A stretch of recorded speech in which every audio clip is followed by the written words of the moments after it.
at some subject areas. All right, everybody, welcome. So today we have Billy Troy, the golf physio, Stuart Ferguson, the avid nearly golf professional living down at Mildura. Appreciate you guys coming on. So what we're gonna try and do today, guys, for jumping on here, we're gonna obviously publish this in the subscriber chat as well, and we're gonna run through some topic areas that Billy's got there. Billy is, he is the golf physio. He's fully invested in rehabbing golfers and helping them optimize their performance. It's just what he does. He works with some absolute great golf coaches. One of them's a good friend of mine in Richard Woodhouse up at KTV Sports Academy. I met Billy. Billy and I connected a few years ago on his podcast, and I love some of the stuff that he was putting out there. And he's been a great help to my subscribers. He's helped with a lot of the tour professionals, with everyone from like Joshi in South Korea. He's been fantastic in connecting with them all. And it's funny when they all reach out to me and say, "Oh, Billy's been helping me." But yeah, it's really great to have you on. So thanks for coming on, Billy. Do you want to kind of introduce yourself a little bit? Yeah, thanks for that, Toby. I do appreciate it, mate. And I appreciate all the hard work that you're doing as well, mate. Take a lot of inspiration from you, as you know. And yeah, I guess my background. So I've been a golfer for a long time, not a great one, but as a kid, used to juggle golf and both rugby league at the same time. And as I did a physiotherapy degree, I just thought I'd blend the two passions together of both golf and physio. So now it's my full-time gig. I work with, like you mentioned, Rich Woodhouse. I work a couple of days in Brizzy here as well, and work with a number of clients online, both helping with pain management, injury stuff, and now it's a lot more strength and conditioning programs as well, which I give clients online, mate. So yeah, it's a pretty cool space to be in. Fantastic. How's your golf swing going, mate? You getting under the plane, or are you still a bit above it? I actually got to a point where I was real far below it. So I was turning into these dirty little snap hooks and a couple of blocks, mate. But I work with Chris Gibson here in RQ, and yeah, we've starting to turn on top of it now, turning into a nice little cut or a little push draw. So I'm happy with it. Great. All right, before we get into it as well, that's good. It's good to hear. I know you smash it. Mate, you're a behemoth. One of the things, guys, listening in is that one of the things I'm very, very passionate about before we get into the subject area is when I'm taking advice from someone, I want to take advice from someone who is living the advice that they're giving me. And nothing more than frustrates me when I go into a doctor's office and, I see a doctor having a bottle of Coke or something, like that. And when I see Billy walking around, there's never a person you'll meet with better posture than Billy. This guy is upright like a telegraph pole. And when I see that, I'm like, I need to learn from this guy, right? So let's kind of jump into some topic areas here, right? So you've got some great PDF files anyway, a warm-up guide, which I'll publish down below as well, which I've got that you sent to me before. But we'll just run through these ones here. Can you give me reasons that we need to do a warm-up? Yeah, and I guess a warm up for a lot of people seems like a really hard task, right? And I understand it. Golf's a long game. We take 4 to 5 hours for playing 18 holes, so it seems like another mundane thing to do. But you won't see any players on the major tours that don't do a warm up. That's a physical warm up. So when I think about it, firstly, it's injury management tool. So it's basically just preparing your body for what's ahead, right? Secondly, it's going to be a performance tool as well. So you're getting your body moving into these certain positions that you're trying to replicate in the golf swing. And also, thirdly, it's also just like a priming tool for the body. So TPI, the Titleist Performance Institute, have published a bit of research around this. You'll hit it 5 to 10 yards further just by doing a warm up. So they're the main reasons for doing it. And I think every single person playing golf should have a warm up routine. Stuart, do you do a warm up, mate? Yeah, a little bit. Nowhere near what I should be doing, of course. You're warming up that tennis elbow, aren't you, mate? Typical amateur golfer. Yeah, normal warm ups at the bar, maybe. No. I do. Well, it's a little bit difficult at Kumiala, where it's had the floods. So we don't have a practice net or anything now. So we've got a range where you can hit a few wedges or something, but actual stretching, 5 minutes at the most. But that's my actual question, Shuey. Billy, do we want to be doing static stretching or dynamic movements before we warm up in our warm up? So before you play, dynamic is the key. And Yeah. with that, I guess with the golf swing, it's a dynamic movement. So stretching the hammies or touching the toes, it's better than nothing. But we really want to try and prime the body. So in that warm-up guide that you referenced there, there's a lot of movements where you're just taking the body through all the positions we're trying to get into in the golf swing. Yeah. So Yeah, one of the so ones, yeah. sorry, one of the ones I No, use regularly is, excuse me, just holding two clubs and swinging with that, just to have a bit more weight and follow all the way through. So don't know whether that helps at all, but that's one that I use a bit. Yeah, that seems good. Is there another way that he can do that, Billy, with the two clubs? Should he be looking at maybe swinging it like an axe, or is there any way that we can kind of move our body around a little bit more away from the actual golf swing movement itself, or how should we be warming up? Yeah, and it's true. That's probably, again, better than nothing. But I'd probably recommend, mate, is just grab one of the clubs, have it across your chest, and try and just go through your backswing and also your follow through rotation. And also, the next one I'll probably do is try and do that across the hips, try to do hip rotation in your backswing and forward swing. They're probably the two biggest areas that I focus on warming up clients with.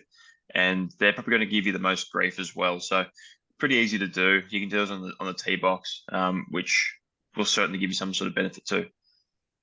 And is that because there are two biggest rotational factors, and that we want to actually make sure that the muscles that needed to stretch and the fascial tissue that needs to stretch and engage are actually activated, right? For sure. And with back pain, that's the biggest complaint golfers get. So roughly 40% of golfers will have back pain. 25% of people will get back pain after a round. And it's typically because of the lack of rotation in the upper back and also the hips. So if we can really just try and focus on those two areas before you play, it's likely to give you some sort of pain reduction. Yes, I love it. Great. And like you said, that you think anything is good, right? But definitely stick to kind of dynamic stuff.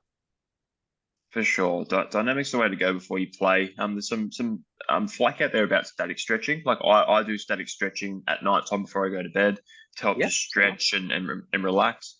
But before you play, again, it's really just trying to prime the body. So it's moving through full movement, doing it quick. That's going to give you the best chance for success there. Great. All right, great. Well, that kind of let's cut off on that topic here and go to the next one. Why don't we just jump into how to prevent golf injuries? So, when you sent me some of these topics here, what does preventing golf injuries? What type of golf injuries are you kind of seeing, and where are they kind of stemming from? So, like, is it a whole range of stuff, or is it everything? There's a bit of a range of stuff. So I'd say the main sites, like we just mentioned briefly, was the lower back. So that's a huge area, like I mentioned, around 40%, give or take. Wrists and elbows, and we're going to touch on that briefly as well, around tennis elbow and golfer's elbow. Wrists and hands as well, that's another big one. Obviously, holding onto the golf club, hitting mats, that's a huge one.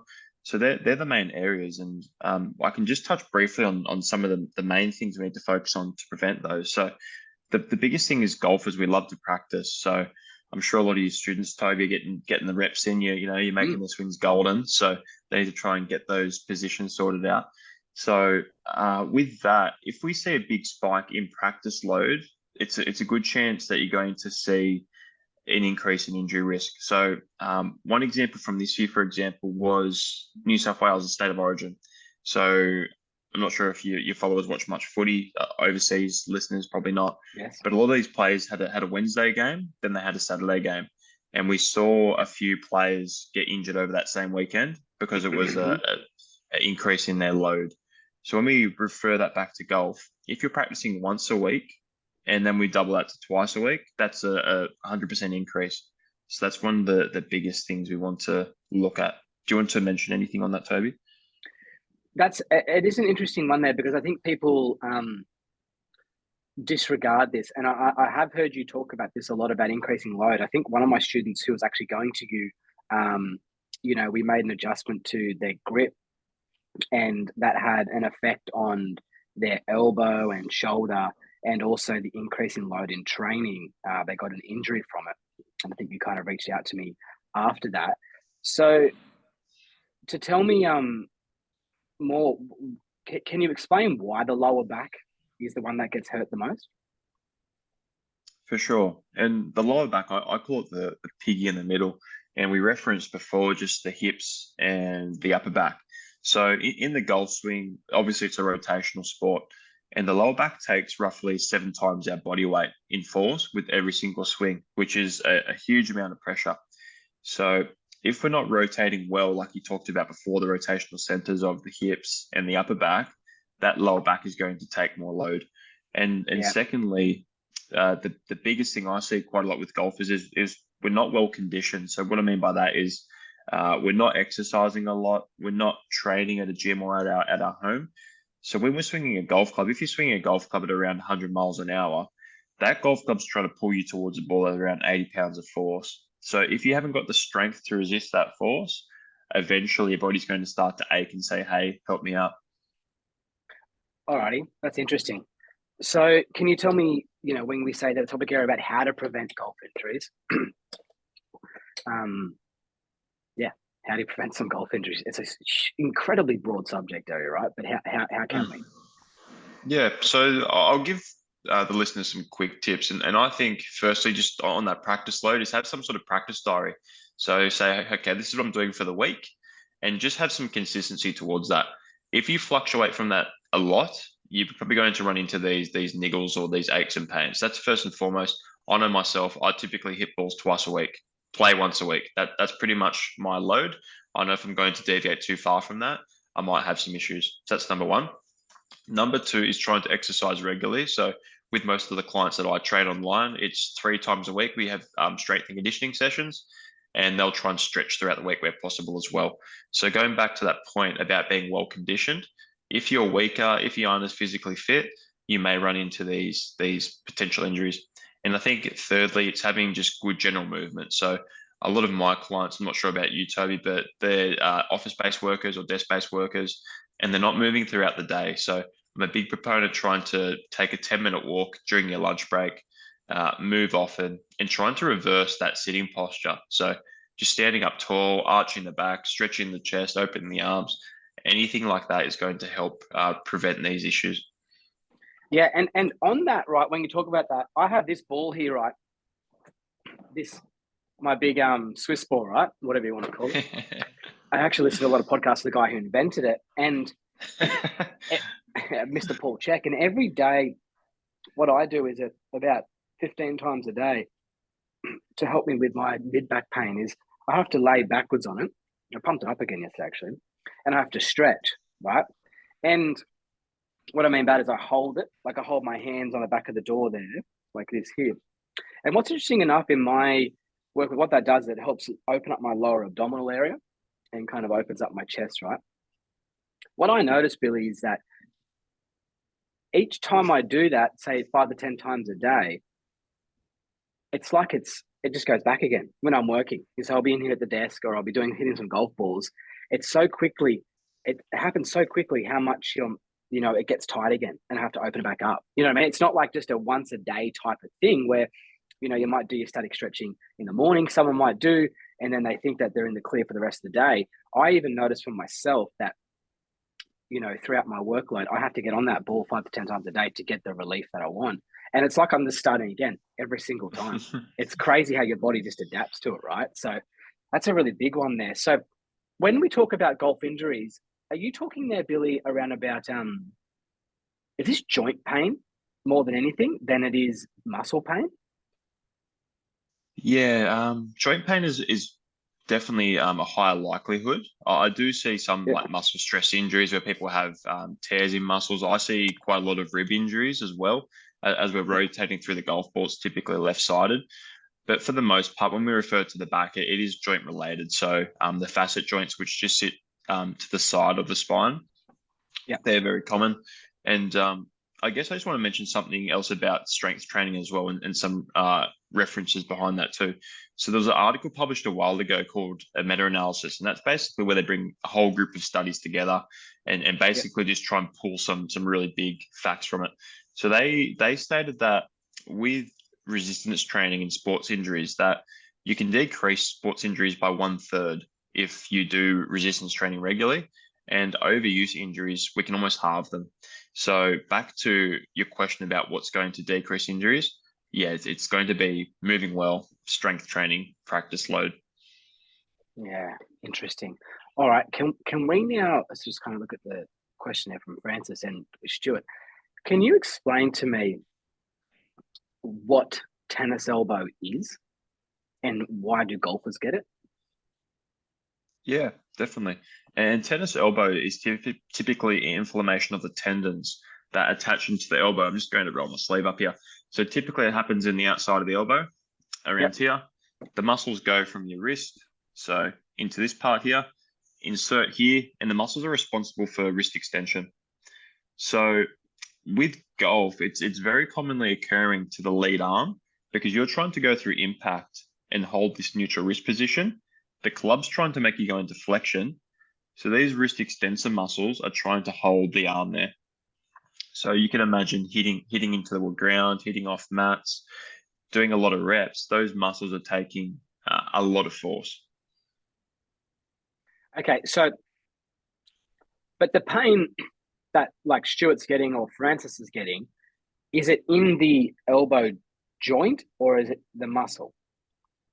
Well, the muscle connects into the joint. So it can be a bit of both. So it's a very sensitive site because you have a lot of these muscle attachments in there. So yeah, to answer that, it's a bit of both. Interesting. And the cases that you see with tennis elbow, is that generally due to high volume of hitting or impact areas potentially on the surface that's too hard or? Yeah, it can be a combination of those. So that's some really good points that you mentioned. So it's definitely, yep, the load, it's the environment, and also it comes down to the physicality of the person as well. So like we just touched on, sorry, these injury prevention tools. So a lot of these clients of mine won't have some sort of resistance routine. They might be at the desk all day, so they might be on a mouse moving their wrist like this, which is causing the muscles to work pretty hard as well. And they lack a lot of flexibility. So I typically see clients can't do this movement very well. So they're not very good with their wrist extension or their wrist flexion. So again, if you're quite limited in your movement and these muscles are tugging on the bone, after a while, your body's going to sing out for a bit of help. Stewie, can you share your experience on it, mate? So you picked it up. You've been wearing that strap around your elbow for as long as I can remember, haven't you? Well, I haven't for a little while now because I'm okay. seeing some improvement. So I actually think a lot of mine's around posture related, to be honest. But so I used to have tennis elbow in my right arm a lot when we had a couple of butcher shops, and I was actually in there learning the trade, and even though they were our shops, I was learning the trade because I don't like employing people if I don't know how to do it. And so I got a really lot of injuries just from handling a knife for 8 hours a day. But now my pain's in my left arm, and I actually think it just came from too much practice and poor posture. So I tried the strap for a while, and I've been working through it. But honestly, I think a lot of my pain is more from the shoulder, and it's referring down into the elbow, and it almost feels like a bone bruise. So I don't actually know if it's tennis elbow because I've still got good movement in that wrist, and it just best way I can explain it is it feels like the elbow is bruised. Yeah, and you know what, guys? It's interesting that you talk about that. Is because I actually read books to my kids before we go to bed, right? And I can't hold the book up. Like I have to take a break when I'm holding the book up because my elbows start hurting. You know what I mean? And the other day I was thinking to myself, how can I not hold a book up? I can go to the gym, I can do 200 pull-ups and chin-ups, I can hit balls all day, but now we're kind of thinking about it. It's obviously related to the volume that kind of goes through the elbow joint, right? So the treatment strategy. So what you're telling me there, Billy, is that it's muscle stuff. And a preventative, could you say a preventative would be potentially, in the case of your one, maybe not so much Stuart's one, but like, sorry, talking about tennis elbow, preventative would be to strengthen your forearm muscles? Yeah, 100%. And again, when we're strengthening the joints, the muscles, we're trying to build resilience into it. So if we have stronger arms, stronger elbows, we're allowed to put more load through that same joint, and the body isn't going to, again, scream out for help because we're more resilient. We're able to absorb that force. And when I'm looking at tennis elbow or quite a number of injuries for that matter, I'll go through a couple of different phases with most clients. So phase one is a movement and obviously pain relief. So with that, like I mentioned, a lot of clients I'll say they'll have a limitation around the elbow, or even yourself, Stewie. I see a lot of people with shoulder issues causing the elbow pain as well. So you're not alone there. So it's having full movement around the elbow, the wrist, the shoulder.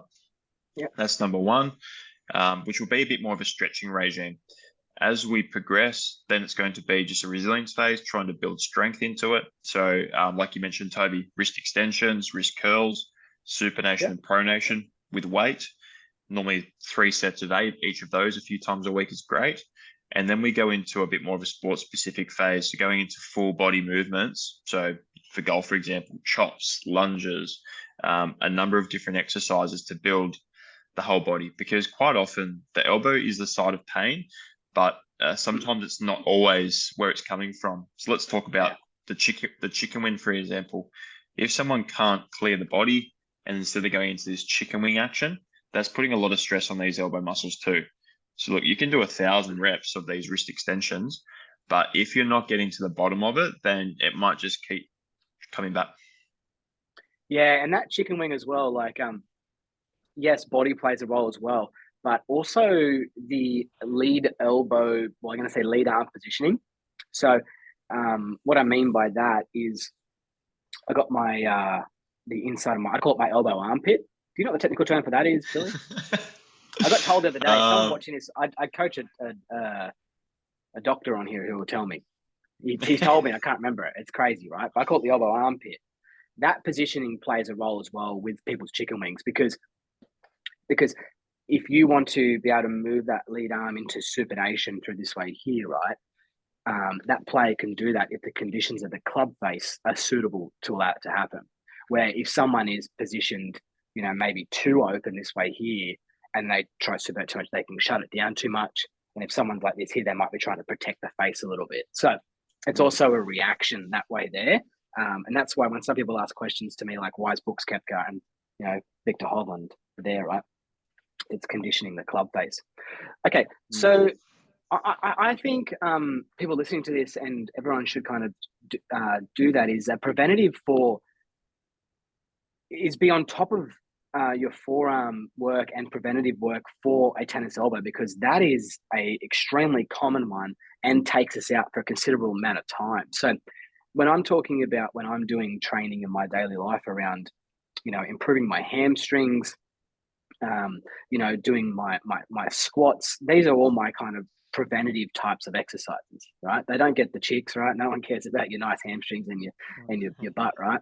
But what they're doing, they're preventing me my injuries. I think we should be all looking at doing some forearm stuff to give ourselves the best opportunity to not have tennis elbow, because once it comes on, as Stuart knows, he's probably been complaining to his family for years, right? So like it won't go away. Is that right? Have you had it? So you go, Stewie. Nah, not really. Yeah, no, it takes a long time to fix when you get it. Absolutely. I'm pretty fortunate that it did go away, but it's not a lot of fun. Yeah. No, I understand. I think that's a really good one. So forearm exercises, you said doing extensions of the wrist this way here and this way here. That way there gets the bottom part of the forearm. That way there gets the top part of the forearm. Some technical terms there for you guys out there. All right. So can you tell me how to, I feel pretty comfortable with that. I think we've got it all. So Actually, just lastly on that tennis elbow, sorry, as I just kind of think about it, we spoke about preventatives. We spoke about kind of why it's coming. And you mentioned, I think you started to touch on there a few rehabbing, a bit of so you said at the start there that you'll kind of work on pain relief stuff from there. Is it case by case, Billy, in regards to each person's tennis elbow? So it's not like a whole blanket way on how to recover it. Yeah, yeah, definitely. And I guess it might be similar in the way that you teach as well. Some people you really need to start from level one, and some people you can push them a bit further along. So let's say, for example, I might have a client that's come in, they've played on the weekend, it's flared up, they can barely grip or they can barely move their hand. So for me, giving them strength exercises straight away, it's probably going to cause a bit of grief. Whereas I'll get a client that comes in, they say, "Oh, yeah, it's a bit sore, 2 or 3 out of 10 pain." I'll start putting them into strength exercises straight away because I know they can tolerate it. So it's a very case by case. They'll go through a similar process, similar exercises, with some different tendencies, but yeah, it's about picking the right exercise at the right time. That's where the art of what I do comes in. That's interesting. So when there is an ability to get a little bit of activation through the muscles and the tissue without being, in considerable amount of pain, then that's a really good opportunity for you guys to do some training and movement, because then that can help relieve it, right? But if it's too painful, you've got to wait for it to flare down a bit. 100%. I'm just going to touch on that because that's a great question too. So, a lot of people probably stay away from exercise because it's causing a little bit of pain. They think they're making the injury worse. They think it's going to tear something. So, for the most majority of people, if you're getting symptoms below, let's say a 3 or 4 out of 10, I would continue to do the exercises because again, we're building resilience. We're making it stronger. If you're waiting for your pain to completely go away before rehabbing something, you might be waiting a long time. So my advice is get into it sooner than later. You'll start getting these compounding effects and you'll get back to the course quicker. Interesting. Yeah, no, I like that. I like that. I think some people are a bit too scared of pain as well, aren't they? All right. Can we this is a good one. Reasons why you shouldn't carry your golf bag. We're talking about on the golf course for a whole round of golf. Yeah, that's it. And I believe it's a big thing in the US, especially in the college system. There's like this, I don't know, this ethos that you should carry your bag, and it's like a sign of respect if you do carry your bag. I didn't realize that because I posted something on my social media, and a number of people have commented saying, "Oh, well, you need to earn your stripes." I didn't know that was a thing, but anyway, carrying your golf bag. Yeah. In So the UK, I in didn't. the UK, sorry to cut you off there. In the UK, it's the same. I've got a friend of mine who was in the English amateur golf team. He's he used to play with Tommy Fleetwood and Todd Lewis and these types of guys. And he come stay with me in Manly for a couple of months at a time in the summertime. And when he first came and we connected, we got along really well and we trained together really hard. And I'd go to play golf and I'd get a pool buggy. You want a buggy, Ben? And he'd never, ever used one. This guy's in the English amateur team, played challenge tour events. This guy was like a serious player and grinder and never used a pool buggy before. And I'm like, dude, I'm not carrying my bag around here. You're kidding. And so it is like you say, it's a real but he ended up finishing the summer using an electric buggy. He found that right? But like it is a funny thing, isn't it, around it? But can you obviously it makes sense to us, people listening now, they never thought about it, why it could be bad, but can you explain more on it? Yeah, so I think first and foremost, it's the energy consumption. And I'm a young bloke, like I train. Like if I walk 18 holes, like I'm pretty fatigued. And if it's super hot, I'm in Brizzy here, I'm bloody buggered. So if I'm carrying a golf bag, it's a bit more work. And there's a study published a little while ago. So if you carry a golf bag, you're going to consume about 10% more oxygen. So it's quite a lot when you consider you're walking again 4 to 5 hours. And towards the back end of the round, it's probably going to show up in fatigue, in muscle aches and pains. So we really want to try and conserve energy if possible, if that's your main thought. And around this as well, I've got a couple of questions. People saying, if I want to lose weight, should I carry my golf bag? And yeah, I think that's a fair comment. So if you want to burn more energy and carry a golf bag, go for it 100%. But if your focus is purely on performance, which mine is, I'm pushing my bag every day, or I'm going to get an electric buggy. Yeah, I agree because I completely agree. You're putting less load through the body, and when you're carrying your bag, like when you're carrying a weight, you have certain aspects, of your torso that is in activation to carry that. Some unnecessary muscles that are on, and then you get to your golf ball, and all of a sudden you got to try and get yourself into get your nerve system back down and get yourself lowered into a nice, comfortable state to the golf shop, and you've been lugging this thing around. Like, I even know that when for golfers, like, two things I'll talk about here is that when I go to the gym and if I'm carrying, some kettlebells, and I carry one kettlebell in one side of my body, so I've got it in one hand, right? My whole other side of my body, if I go to my right hand, my whole left side is activated to try and keep that kettlebell, to keep my body balanced, right? So if you've got a golf bag over one shoulder, your whole other side of your body is activated to try and carry that golf bag, right? And then number two thing is that I already have an incredible imbalance in my body anyway. You know what I mean? In regards to my golf, like, I can do side crunches that way to the cows come home. You know what I mean? Like, I could just sit there and talk to Billy for an hour, right? And the other way, I'll be like, Billy, I can only get a couple out. So yeah, for me, I think it's an absolute no brainer. And carrying a golf bag as well, I think that's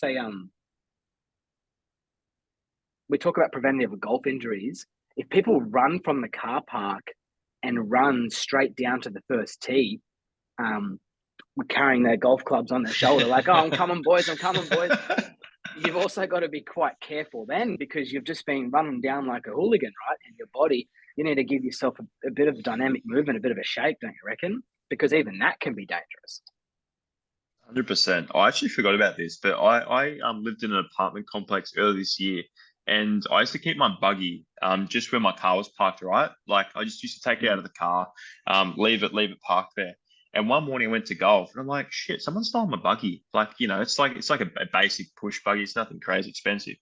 But I thought, okay, fine, I'll just carry my bag. So I was just playing 9 holes, and my shoulders and neck felt so tight, and like, it was just so uncomfortable, right? So firstly, I was a bit more drained of energy. Everything is jacked up, like you say.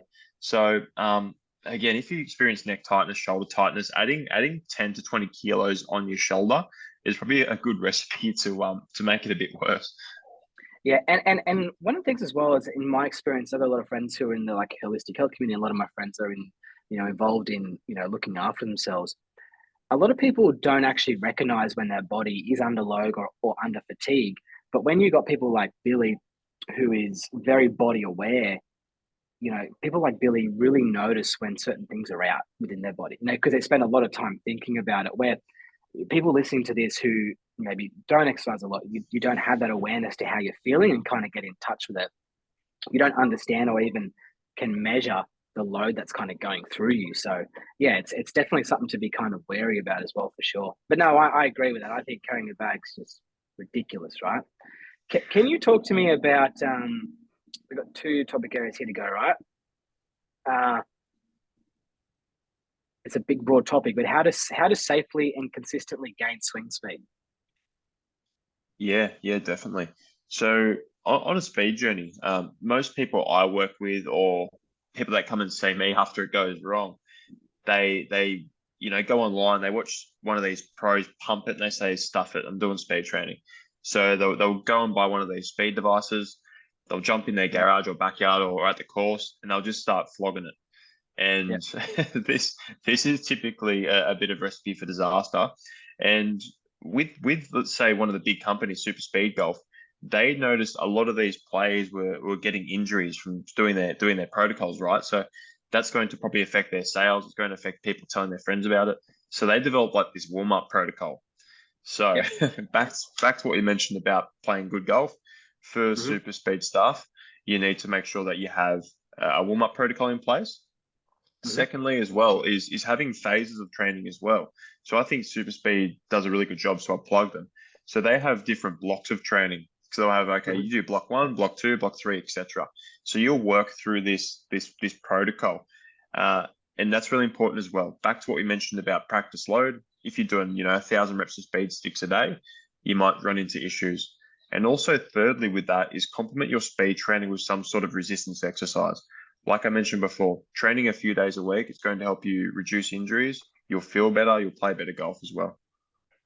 Yes. And in regards to, I'm going to do a demonstration here, right? In regards to speed training, like Billy knows I don't love speed training, but it's okay. But what I mean by I don't love it is I want people to understand, right, is humans are, especially men, are very primal, right? So when I mean primal, it's like when they want to develop energy, they develop energy in an inefficient way, right? And what I mean by this is that if you're going to do some speed training, people watching this is you must be keeping an eye on your technique. So one of my students who will be watching this, I won't mention his name, but he was doing some speed training. Actually, I think it might have been with you as well, Billy. And when you do it, you want to make sure you're working with a golf coach at the same time, right? To make sure that your technique is not being too compromised by it. So when I mean that the golfer is primal, a lot of like middle-aged men who pick up the game of golf, right, will pick up the club with their bottom hand underneath like this here, and they go like this, like they hold underneath there because it feels strong, right? Their arms supinated, their biceps activate like this here, right? And they got their right hand underneath, and I call it the "I'm gonna effing get you." That's what look like they're trying to do, right? They're like this here, right? Boom, boom, right? And they load because that is a powerful thing to try and feel, right? Now, when I see a lot of people who are undergoing speed training from down the line here, what we see is they want to do the old, I'm going to rip the speed. And that club gets really stuck behind them. And the club head gets really too far behind them at what we call P6, right? So in an effort for that, primal man to try and develop energy through this golf shaft, right? To try and get it up, because all the interest in that number down there is there can be a considerable amount of loss of technique. You know what I mean, dude? So that's where I'm very big on making sure that if you're doing your speed training, to make sure that you're working with myself at the same time, and we're not compromising that technique, because centerness of contact is absolutely key as well. But there is definitely a place for speed training. I 100% agree with it, and I understand that super speed stuff and all that is fantastic. But yeah, I just want people just to be a little bit mindful of, us primal instincts when we want to smash something, right? How quickly we go out of form, because golf is just not it's not a typical move, is it? You know what I mean? It's so far from the norm. Yeah, and I'm just going to touch on this as well because I put some stuff about speed training, and some people might assume I'm a bit gung-ho with it. Like people just walk in the door and I hand out a speed training aid. But with most of the people I work with, there's a big sort of preparation phase as well. And I guess it's building like a strong base to work from. But also, secondly, if we can get people just generally moving better, they'll get speed just naturally by having more flexibility, having better movement, etc. So most of the people I work with, I don't add in speed training typically until 8 to 12 weeks down the track. I had another fitness coach message me on Instagram the other day. He said, I don't give people speed training till week 2. I said, mate, I don't give people speed training till like week 8 to 12, mate. So that like I'm a bit more conservative, and I'm a physio, right? So I've seen plenty of injuries in my time. So I'm very hyper aware of running into things too quick. So people should be aware of that too. Yeah, no, definitely. And yeah. And one of the things that I'm I think as well, we do get sold a lot of stuff. Like there's a reason why people buy a new driver every year and not a new putter, because, driving sexy, hitting it fast, sexy. And us humans are sold on the fact that speed is really important. So we do get sold on that, definitely. And that's from the big guys up top of the marketers, and it's just funnels down and everyone's just stuck in the golf matrix there, right? But I agree with you that there is a place for it, but and I definitely agree. But yeah, proceed with caution. Alrighty. So my friend, something that I'm very passionate about and wanting to share the world with, right, is nutrition and hydration. Can you tell me why we've got that written down our list today? For sure. So again, when we're trying to play better golf, we're trying to maximize these 1 and 2 percenters, or even nutrition is probably a bigger percentage play than that. So, again, preparing for golf, it is like it's a thing you need to give more time to. Most of these professional players are taking a bit of time out of their day to say, okay, what do I need at the golf course? What do I pack in terms of food, in terms of water, in terms of electrolyte supplements, etc. So I think everyone in their golf bag should have a mix. This is going to be dependent on your diet as well, whether you're vegan or gluten free, etc. But just generally across the board, I'd like someone to have a snack that has a lot of fats in it. So that's going to be stuff like peanuts, trail mix, tons of different products out there. I want people to have some sort of carb source as well. So have a banana, some bread, or something similar, and then having a protein source as well. So something would be like, a protein bar, shake, or beef jerky. So nutrition, that's pretty much the main parts of it. Would you like to add anything to that, Toby? Well, Stewie, what I'll ask Stuart first. Do you take any snacks around to optimize your performance, mate? Actually do, yeah. You're laughing. Well, I'm laughing at the fact that Billy said, if you're a vegan, and I'm like, well, you just told us you own a couple of butcher shops, so I don't think that you're a vegan. Not a vegan. Definitely not a vegan. Been called a lot of things, but not a vegan.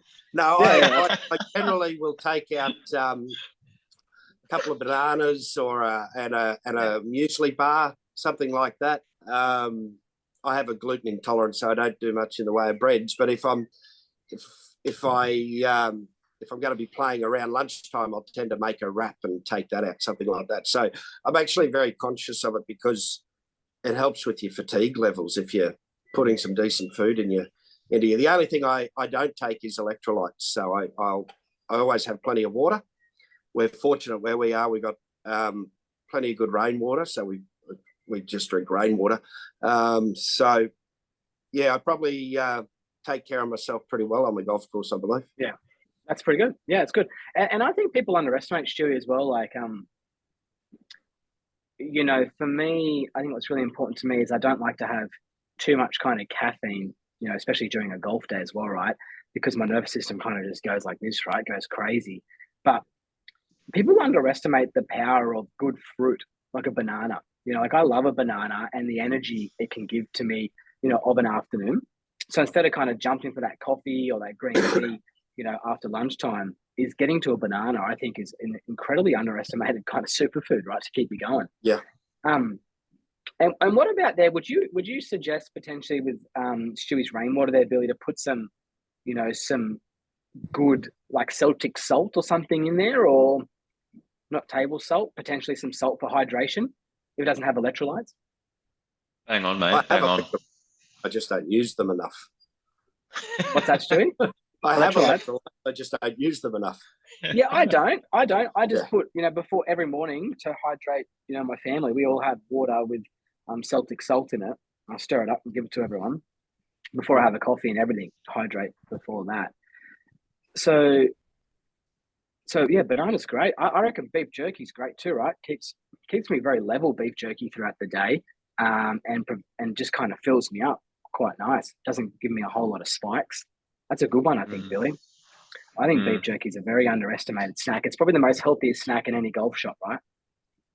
100%. And you mentioned as well, like the spikes. That's the big thing about nutrition. We're trying to avoid these massive spikes in blood sugar and these massive drops in blood sugar, because what I see quite a lot is players will go through their 9 holes. They won't eat a whole lot. They'll go to the pro shop, grab a pie, and grab a chocolate bar. First few holes in the back 9, they're loving it. Energy's high. Then you get to the 15th, 16th, it starts to plummet again. And it's no surprises that's where scoring is an issue. And obviously golf's a mental game too. So we've got this big sort of drop in blood sugar. Then we've got this add of nerves or fatigue. It's pretty hard to close it out. So you watch the pros, they're always snacking on something. Like Tiger notoriously just eating the whole game, like he's got something in his hand.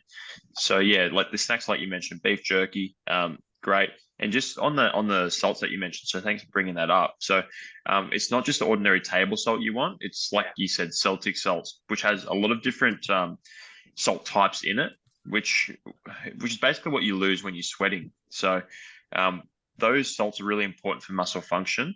So the muscles basically contract off these salt channels. So if you're losing tons of sweat, you're replacing it with water. Yes, that's better than nothing. But you want to Yep. put these salts in to help these muscles contract too. Yeah. That's yeah, I agree. And there's the salt, like, can I tell from my experience of having it, like, does it provide me a any type of performance difference? I can't really measure it and tell. I've just heard from enough healthy people that salt in my water is good enough. It's not like I can sit there and go, oh great, this salty water has been fantastic for me. But it's essentially what an expensive Gatorade is, right? It's just getting your sodium back up, because we've kind of finished on this topic area right for today. But the sodium, when people go to hydrate, is there a mistake there, Billy, around about people just drinking water?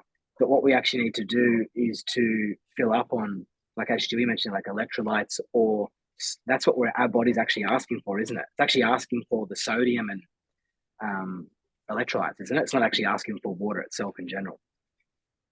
100%. Yeah, I see most people not carry an electrolyte supplement. So for me, if I'm playing golf up here again, super warm, so I'm always having some sort of drink with a lot of salt in it, or I'll have some sports supplement mixed into it, and I'll just be constantly sipping that throughout the day.